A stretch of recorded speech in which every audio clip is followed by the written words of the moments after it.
ਕੱਚ ਦੀਆਂ ਮੁਦਰਾ 'ਚ ਤੇਰਾ ਮੂੰਹ ਦਿਸਦਾ ਵੀ ਮੈਂ ਜਿਹੜੇ ਪਾਸੇ ਦੇਖਾਂ ਮੈਨੂੰ ਸੋਹਣੀ ਸਭ ਤੇ ਦਿਲ ਦੀਆਂ ਗੱਲਾਂ ਦਿਸਦਾ। तो जोरदार तालियां बोले जी जन्नत थोड़ी जोर में दिल ਦੀਆਂ ਗੱਲਾਂ ਮਿਲੇਗੀ।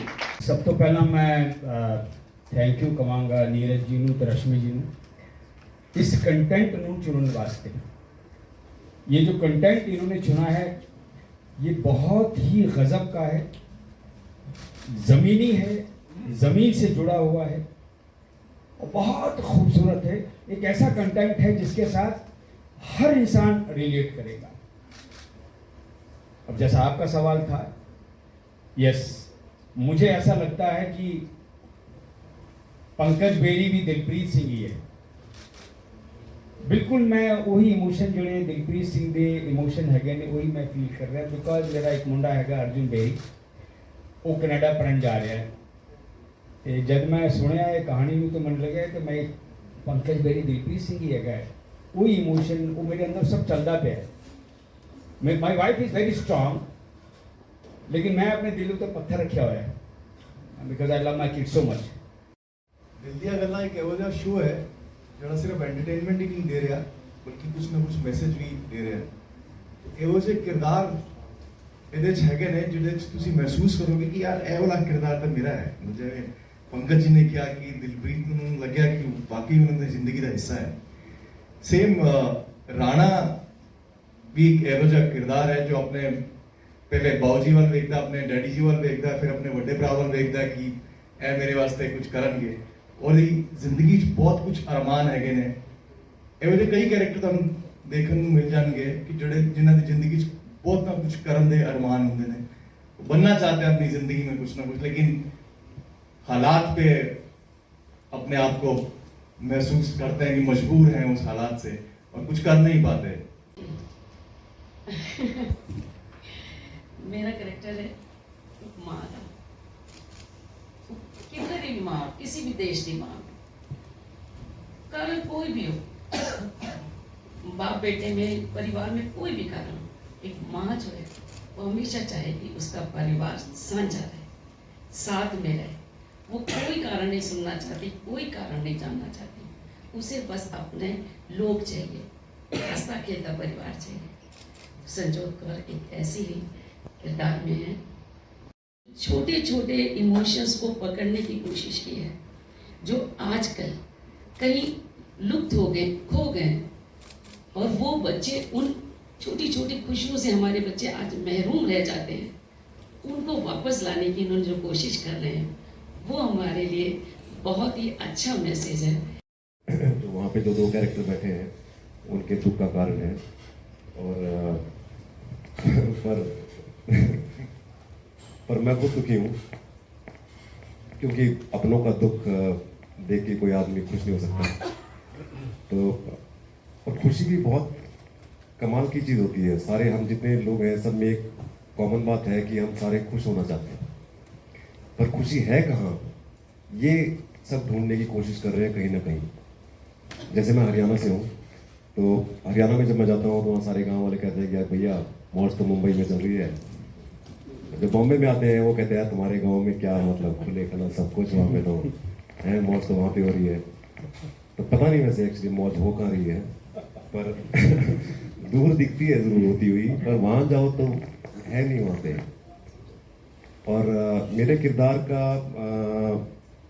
कि मेरा किरदार गलत है मेरे भाई और मेरे पिताजी के नज़रिए से, पर मेरे नज़रिए से देखोगे तो आपको ठीक लगेगा, क्योंकि हम बचपन से स्कूल कॉलेज में पढ़ते हैं, हमारे माँ बाप बचपन से हमारे टीचर हमको एक ही चीज़ सिखाते हैं कि पढ़ाई लिखाई करके आपको बड़ा बनना है, आपको करियर बनाना है। तो आदमी सोचता है कि यही चीज़ एक बहुत ज़रूरी है कि करियर बना के माँ बाप को खुश करना है। मेरा नाम कावेरी प्रेम है और मैं यहाँ अमृता का किरदार निभा रही हूँ। पहले तो thank you Neeraj sir, Rashmi ma'am for giving me this opportunity to play such a crucial part in this such a heart warming show. ये जो कहानी है वो हर घर की कहानी है, मेरे घर की भी कहानी है। और मैं जहाँ से आई हूँ मुझे भी कुछ बनना था, कुछ अचीव करना था, और किस तरह से स्ट्रगल्स एंड जो भी मैंने देखा है और किस तरह से माँ बाप को दूर छोड़ के मैं आई हूँ, तो इस वजह से ये जो कहानी है वो मेरे दिल के बहुत करीब है। और मेरा किरदार जो है वो काफ़ी ज़िद्दी है, एक इंडिपेंडेंट आज की लड़की जो होती है वो है, थर्ड जनरेशन की लड़की है, लेकिन वो समझती है अपने पापा का दर्द, वो बड़ी हुई है अपने पापा का दर्द देखते हुए और उनकी साइड ऑफ स्टोरी वो जानती है। तो जिद है उसकी कि मैं इनको और इनके पिताजी को मिला कर रहूँगी, उनके बीच की जो दूरी है वो कम करके रहूँगी। और बेसिकली आजकल की जनरेशन कैसी होती है, दे आर वेरी प्रैक्टिकल, वो आज के ज़माने से सोचते वो चीज़ें को बहुत चीज़ों को बहुत लाइटली लेते कि हाँ क्यों नहीं, जब जो चीज़ बात करने से सॉल्व हो सकती है उसके लिए हम क्यों ना कदम उठाएं। Thank you, Neeraj sir, Rashmi ma'am, for acknowledging what we are capable of. And मैं रिया का कैरेक्टर प्ले कर रही हूँ। रिया बहुत ही इम्प्रैक्टिकल, ब्लंट और बहुत ही शार्प लड़की है। वो देखती है कि yes something is going wrong in a family, but वो अपनी शक्ल पे नहीं आने देती। शी नो समवेयर इनसाइड कि वो सब कुछ ठीक कर सकती है। She is opposite of Amrita, but she also is Amrita के जिस तरह की लाइफ और जिस तरह की लैविश लाइफ उसको मिली है, वो चाहती है कि वो उसको भी मिले, बट उसकी फैमिली की फाइनेंशियल हालत ठीक नहीं है, तो इसलिए she is sad and she wants to do something in fashion in fashion industry so that उसकी फाइनेंशियल कंडीशन अच्छी हो और वो भी एक अच्छी लाइफ जिए। एंड बाकी सब ने सब कुछ कह दिया है about the entire story. I am very fortunate that I am working with such great actors, because जितना भी अब तक हम शूट कर चुके हैं, हर किसी से सेट पे कुछ ना कुछ हर सेकंड सीखने को मिल रहा है। देखना चाहोगे, चाहे वो टीवी पे हो, चाहे वो फिर जैसे मेरा कॉन्टेंट है वो सोनी लिव पे भी अवेलेबल है, तो वो आप सोनी लिव पे देखोगे अपने हिसाब से, अपने कन्वीनियंस पे, या आप किसी टैबलेट पे देख लोगे। सवाल ये नहीं है कि कौन से प्लेटफॉर्म के लिए कौन सा कॉन्टेंट बना। I think the important thing is to, और टीवी के लिए ये बहुत ज़रूरी है कि वो अब वाइड स्प्रेड कॉन्टेंट बनाना शुरू करें। It's very critical. OTTs में भी ऐसा है सर कि 10 में से एक शो ही चल रहा है, तो ऐसा नहीं है कि OTT का वेव जो है वो, मैं आपको इतने शोज गिना सकता हूँ जो शायद आपने सुने भी ना अक्रॉस प्लेटफॉर्म्स, एक या दो जो चलते हैं वो उनकी वजह से इतनी हवा मिल जाती है कि ऐसा लगता है कि OTT बहुत छा गया है। ਸਤਿ ਸ਼੍ਰੀ ਅਕਾਲ, ਅਸਲਾਮ ਵਾਲੇਕੁਮ, ਨਮਸਕਾਰ ਜੀ। ਮੈਂ ਹਾਂ ਜਸਵਿੰਦਰ ਸਿੰਘ ਤੇ ਪੱਧਰੂ ਫਿਲਮ ਪ੍ਰੋਡਕਸ਼ਨ ਵੱਲੋਂ ਇੱਕ ਮੁਲਾਕਾਤ ਦਿਲ ਦੀਆਂ ਗੱਲਾਂ ਅੱਜ ਕਰਨ ਜਾ ਰਹੇ ਹਾਂ, ਜੋ ਕਿ ਜਲਦ ਹੀ ਇੱਕ ਜੋ ਸੀਰੀਅਲ ਸੋਨੀ ਸਬ 'ਤੇ ਸ਼ੁਰੂ ਹੋਣ ਜਾ ਰਿਹਾ। ਬਹੁਤ ਵਧੀਆ, ਜਿਸ ਤਰ੍ਹਾਂ ਕਿ ਗਰਾਊਂਡ ਲੈਵਲ ਨਾਲ ਜੁੜਿਆ, ਉਹਨਾਂ ਦੇ ਸਾਡੇ ਨਾਲ ਨਿਰਮਾਤਾ ਇਸ ਟਾਈਮ ਨਾਲ जुड़ चुके हैं। हाँ जी मैम, सत श्री अकाल। सत श्री अकाल जी, कैसे हैं आप? बहुत बढ़िया जी। और जैसे कि आपने दिल दी गल्लां आज आपसे करने जा रहे हैं कि बहुत सीरियल का जैसे हमने प्रोमो में देखा तो वो बढ़िया और ग्राउंड लेवल पे पब्लिक से जुड़ा हुआ, तो कैसे ये स्टोरी आपके माइंड में आई? देखिए, ये कहानी मैं कहूँगी कि कोविड के बाद ज़्यादा दिमाग में रही, क्योंकि कहीं ना कहीं कोविड के दौरान सभी परिवार वाले घर गए, अपने रूट से जुड़े, तो कहीं ना कहीं वो एक ऐसा समय था 2 साल जहाँ लोगों ने परिवार, उसके जो छूटे हुए जो टच थे वो कहीं ना कहीं कनेक्ट वापस पाए।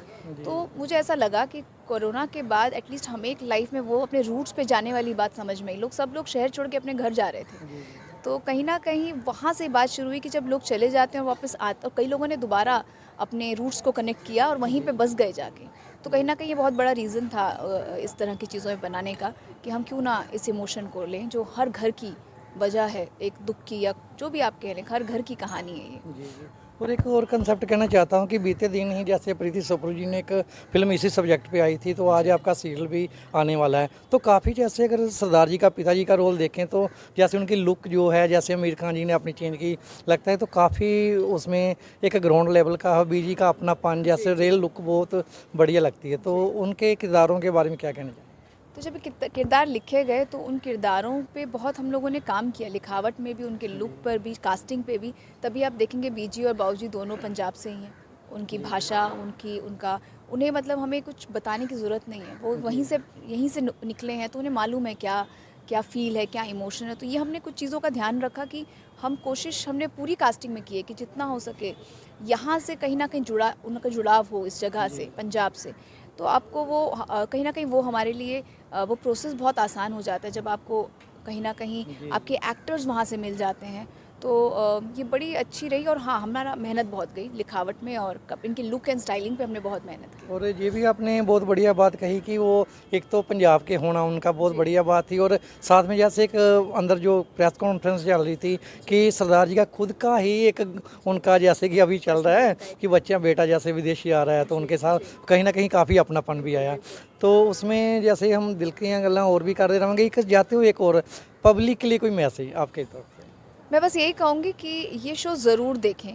और मतलब एक कोशिश है कि आपके हमारे सबके घरों में जो एक कहते हैं ना कि दिल में बसी हुई एक बात है जो हम कह नहीं पाते, वो वो कहते हैं ना, वो दिल की बात है जो हम आपसे कहना चाहते हैं और आपके उस दुख या उस इमोशन को टच करना चाहते हैं, जिसे आप फील करें और आप हमारे उस परिवार का हिस्सा बने।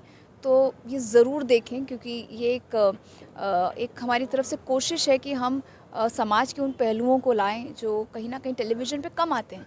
हम इस तरह के एक्सपेरिमेंट कम करते हैं और हम हमेशा थोड़े से फिक्टिशियस या थोड़ी कहानियों पे जाते हैं एंटरटेनमेंट के। ये हमने इमोशन के साथ लोगों को एंटरटेनमेंट देने की कोशिश की है। एक छोटी सी बात और चलते हुए कहना चाहता हूँ कि जैसे हम पहले बॉलीवुड जो था, जो म्यूजिक इंडस्ट्री एक अलग से एक दायरा बन गया, तो आपको लगता है कि टीवी भी एक अपना एक पहचान बना चुका है? बिल्कुल, इसमें तो कोई डाउट ही नहीं है। आज हम सब मतलब टेलीविज़न इतना बड़ी इंडस्ट्री है, इतने लोगों को रोज़गार मिलता है, हम इतनी बड़ी बातें इतने अच्छे तरीके से मतलब टेलीविज़न के माध्यम से कह पाते हैं, चाहे वो लड़की की पढ़ाई हो, लड़का लड़की में भेदभाव को हम बात जो करते हैं, बहुत सारे ऐसे टॉपिक जो आप नॉर्मली बोल नहीं पाते हैं। देखने वास्ते सोनी साहब ਨੂੰ जरूर वेखियो। धन्यवाद जी।